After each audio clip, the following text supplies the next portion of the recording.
بسم اللہ الرحمن الرحیم۔ السلام علیکم، آپ دیکھ رہے ہیں الف نیوز اور میں ہوں آپ کے ساتھ ماجد علی۔ شامل کرتے ہیں پاکستان اور دنیا بھر سے بریکنگ نیوز ہیڈ لائنز۔ کل رات راجستھان میں پراسرار بلیک آؤٹ۔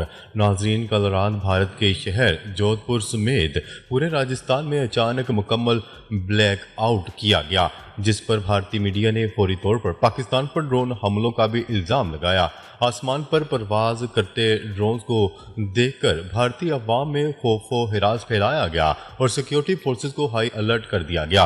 حیرت انگیز طور پر یہ بلیک آؤٹ خود بھارتی حکام نے نافذ کیا، جس سے یہ خدشہ پیدا ہوا کہ بھارت کوئی بڑا فوجی ایکشن کرنے کی تیاری میں ہے۔ ادھر پاکستان کا کہنا ہے کہ اس نے آپریشن بنیان مرصوص میں فیصلہ کن کامیابی حاصل کر لی ہے اور وہ کسی مزید تصادم کا خواہاں نہیں، مگر بھارت کا رویہ مسلسل اشتعال انگیز بنتا جا رہا ہے۔ بھارتی وزیر اعظم نریندر مودی نے گزشتہ رات اعلان کیا کہ اب گولی کا جواب گولے سے دیا جائے گا۔ بھارتی فوج، بحریہ اور فضائیہ کے اعلیٰ افسران کو الرٹ کر دیا گیا ہے اور لائن آف کنٹرول پر فری ہینڈ دے دیا گیا ہے۔ انٹیلیجنس رپورٹ کے مطابق بھارتی فوج نے کراچی اور پاکستان کے دیگر حساس مقامات کو نشانے پر رکھ لیے ہے، جبکہ بھارت کا طیارہ بردار بحری جہاز بحیرہ عرب میں پوزیشن لے چکا ہے۔ بھارتی ڈی جی ایم اوز کا کہنا ہے کہ اب تیر اندازی دہشت گردی نہیں بلکہ پاکستانی فوج کر رہی ہے، جو بھارتی چوکیوں کو نشانہ بنا رہی ہے۔ اس تمام صورتحال پر دنیا بھی پریشان ہے۔ تجزیہ کاروں کا کہنا ہے کہ اگر دونوں ممالک کے درمیان مکمل جنگ چھڑ گئی تو خطے میں بڑے پیمانے پر تباہی آ سکتی ہے۔ پاکستانی فوج کے ترجمان نے بھارت کے جنگی بیانیوں کو مسترد کرتے ہوئے کہا کہ پاکستان دفاع کے لیے تیار ہے لیکن جارحیت میں پہل نہیں کرے گا۔ ادھر بھارت کی اندرونی سیاست بھی شدید دباؤ کا شکار ہے۔ اپوزیشن جماعتیں مودی پر الزام لگا رہی ہیں کہ وہ جنگ کا ماحول بنا کر عوام کی توجہ معاشی بحران اور الیکشن میں ناکامی سے ہٹانا چاہتی ہے۔ مودی سرکار اب امریکہ کی ثالثی کی بھی مخالفت کر رہی ہے اور براہ راست کارروائی کی طرف بڑھ رہی ہے۔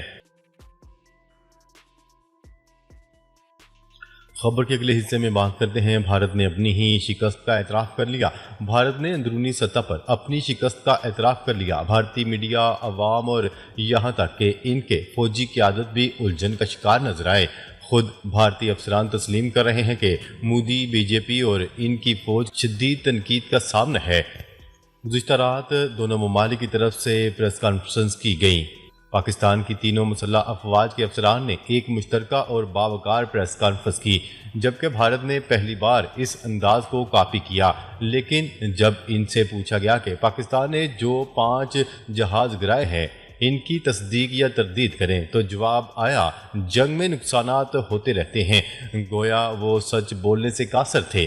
جبکہ فارن سیکرٹری وکرم مشرا نے تو اپنا ٹویٹر اکاؤنٹ ہی بند کر دیا، کیونکہ انڈین قوم خود اپنے لوگوں کو گالیاں دے رہی ہے۔ D G I S P R نے واضح کیا ہے کہ سیز فائر پاکستان کی شرائط پر ہوا۔ ان کا کہنا تھا کہ ہم نے بدلہ لیا، ان کے جہاز گرائے اور پھر سیز فائر کیا۔ خبر کے اگلے حصے میں بات کرتے ہیں۔ بھارتی اپوزیشن کا آپریشن سندور اور جنگ بندی پر پارلیمنٹ کا مشترکہ اجلاس بلانے کا مطالبہ۔ بھارت کی اپوزیشن جماعتوں نے وزیر اعظم نریندر مودی سے پارلیمنٹ کا مشترکہ اجلاس بلانے کا مطالبہ کر دیا۔ اپوزیشن جماعتوں نے مطالبہ کیا کہ مودی حکومت پہلگام حملے کے بعد آپریشن سندور اور جنگ بندی سے متعلق تفصیلات سے آگاہ کرے۔ ایوان زیریں میں اپوزیشن لیڈر راہل گاندھی نے وزیر اعظم نریندر مودی کو خط لکھ دیا، جس میں کہا گیا کہ اپوزیشن کی درخواست ہے کہ وزیر اعظم پارلیمنٹ کا خصوصی اجلاس بلائیں۔ عوام کے نمائندوں کا پہلگام حملے، آپریشن سندور اور ٹرمپ کی اعلان کردہ جنگ بندی پر تبادلہ خیال کرنا بہت ضروری ہے۔ راہل گاندھی کا مزید کہنا تھا کہ یہ آنے والے چیلنجز سے نمٹنے کے لیے ہم سب کی مشترکہ عزم کے اظہار کا ایک موقع ہوگا۔ مجھے یقین ہے کہ وزیر اعظم اس مطالبے پر سنجیدگی سے اور فوری غور کریں گے۔ خبر کے اگلے حصے میں بات کرتے ہیں۔ یورپی دفاعی تجزیاتی ویب سائٹ نے S-400 کی تباہی کو پاک بھارت جنگ کا سب سے بڑا واقعہ قرار دے دیا۔ یورپ کے ڈیفنس تجزیاتی ویب سائٹ نے anti aircraft system S-400 کی تباہی پاک بھارت جنگ کا سب سے فیصلہ کن موڑ قرار دے دیا۔ بلغاریہ ملٹری ریویو کے مطابق پاکستانی جوابی حملے میں S-400 کی تباہی ہوئی ہے۔ تو یہ سب سے زیادہ ہائی پروفائل واقعہ ہے۔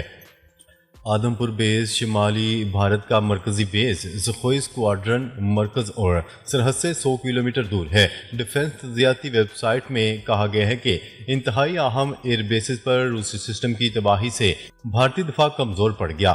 پاکستان نے ہائپرسونک JF-17 تھنڈر میں لگایا ہے تو پاکستانی فضائیہ کے حملے کی صلاحیت بہت بڑھ گئی۔ بلغاریہ ملٹری ریویو کے مطابق ہو سکتا ہے پاکستان نے چین کے ہائپرسونک میزائلوں کا مقامی ماڈل تیار کیا ہو۔ S-400 تباہی کے بھارت کی دفاعی حکمت عملی پر دورس نتائج ہوں گے۔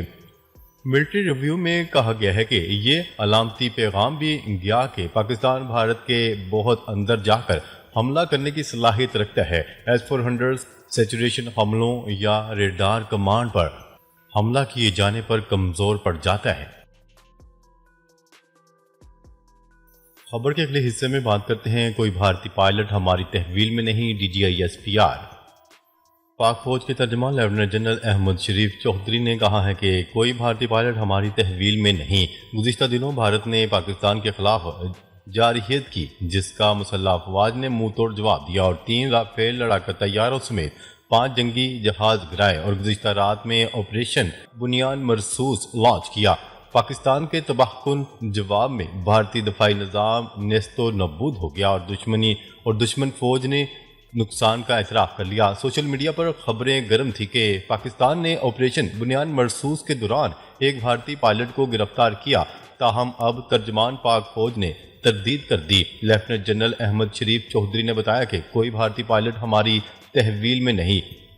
دوسری جانب پاک فضائیہ کے air vice marshal Aurangzeb Ahmed نے بتایا کہ بھارتی فضائیہ کی جارحیت پر اس کے طیارے مار گرائے اور پاک فضائیہ کو بھارت کی فضائیہ کے مقابلے 6-0 سے کامیابی ملی۔ خبر کے اگلے حصے میں بات کرتے ہیں بھارت کے سیکرٹری خارجہ کو ہم وطنوں نے غدار قرار دے دیا۔ بھارتی میڈیا کے مطابق پاکستان سے جنگ بندی کے اعلان پر بھارت کے سیکرٹری خارجہ کو انتہا پسندوں کی جانب سے دھمکیوں کا سامنا۔ جنگ بندی کے اعلان پر سیکرٹری خارجہ وکرم مسرا کے خلاف محاذ کھول دیا گیا اور انہیں غدار قرار دیا جا رہا ہے۔ اعلان کے بعد وکرم مسرا اور ان کے اہل خانہ کو دھمکیاں موصول ہو رہی ہیں۔ واضح رہے کہ DGISPR لیفٹیننٹ جنرل احمد شریف نے گزشتہ روز دنیا پر واضح کیا کہ پاکستان نے سیز فائر کی کوئی درخواست نہیں کی تھی، جنگ بندی کی خواہش بھارت کی تھی۔ فضائیہ، نیوی اور بری افواج نے ایک ساتھ مؤثر طریقے سے ایکشن کیا۔ خبر کے اگلے حصے میں بات کرتے ہیں امریکی صدر ڈونلڈ ٹرمپ کل سعودی عرب کا پہلا غیر ملکی دورہ کریں گے۔ اس اہم دورے کے دوران وہ سعودی قیادت سے ملاقات کریں گے اور خلیج تعاون کونسل کے خصوصی اجلاس میں بھی شرکت کریں گے۔ دورے کا بنیادی مقصد سعودی عرب کے ساتھ وسیع سرمایہ کاری معاہدے کو حتمی شکل دینا، جس کے تحت دونوں ممالک کے درمیان اقتصادی تعاون کو فروغ ملے گا۔ صدر ڈونلڈ ٹرمپ اس دورے کے بعد 15 مئی کو قطر اور 16 مئی کو متحدہ عرب امارات کا دورہ کریں گے۔ ان ممالک کے ساتھ بھی امریکی حکام سرمایہ کاری و دفاعی تعاون پر بات چیت کریں گے اور اہم معاہدوں پر دستخط متوقع ہیں۔ امریکی دفتر خارجہ نے کہا ہے کہ ان دوروں کو خطے میں اقتصادی و سیکیورٹی شراکت داری کا نیا باب قرار دیا جا رہا ہے۔ خبر کے اگلے حصے میں بات کرتے ہیں حماس نے امریکی قیدی کی رہائی پر آمادگی ظاہر کر دی۔ غیر ملکی خبرساں ادارے کی رپورٹ کے مطابق حماس اور امریکہ کے درمیان جنگ بندی پر مذاکرات ہوئے، جس کے بعد حماس نے غزہ میں یرغمالی امریکی قیدی ایڈن الیگزینڈر کی رہائی پر آمادگی ظاہر کر دی، جو ممکنہ طور پر غزہ میں قید آخری امریکی شہری ہیں۔ اس حوالے سے حماس رہنما ڈاکٹر خلیل الحیہ نے کہا ہے کہ حماس نے امریکی قیدی کی رہائی پر آمادگی ظاہر کر دی ہے، جبکہ حماس کی جانب سے آمادگی گزرگاہوں کو کھولنے کی حمایت پر کی گئی ہے۔ دوسری جانب حماس امریکہ مذاکرات پر اسرائیل نے تحفظات کا اظہار کر دیا۔ ناظرین، اب تک کے لیے اتنا ہی۔ مزید خبریں لے کر بہت جلد آپ کی خدمت میں حاضر ہوں گے۔ تب تک کے لیے اپنا خیال رکھیے گا۔ اللہ نگہبان۔